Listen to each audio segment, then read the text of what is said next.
Arguably the most important thing to ancient Egyptians was their family, and they wanted to be reunited with them in the afterlife.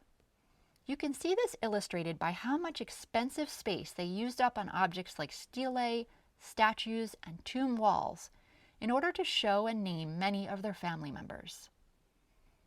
On these types of objects, such as the stelae that belonged to Kel and to Naunakht, you'll often see the person to whom it belonged making offerings to the gods at the top, representing their devotion and worship of the gods.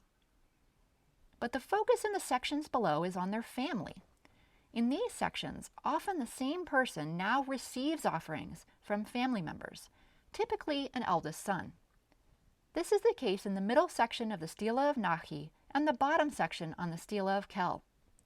Sometimes the owners of the stela are also shown making offerings to their own parents and other family members, such as we see in the middle section of Kel's stela.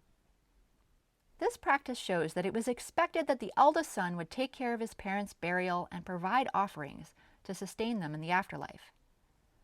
In exchange for playing this role and providing for his parents, the eldest son would receive a larger share of inheritance than his siblings.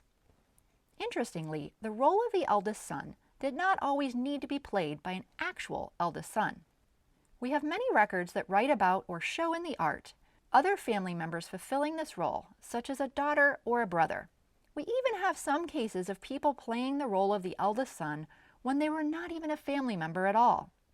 So while both men and women could inherit property from both of their parents and pass that property on as they chose, whoever played the role of the eldest son, that is, taking care of their parents and their burial and upkeep of the funerary cult, such as providing offerings, would be the one to receive the larger share than the others. We can see this play out in the family of a woman named Naunakht from Deir el-Medina. Naunakht inherited property from her first husband, the scribe Ken-Her-Chepeshef. They and their descendants had a personal archive, which contained at least 40 texts, everything from literature and religious texts to medical and protective texts, and even letters and legal documents.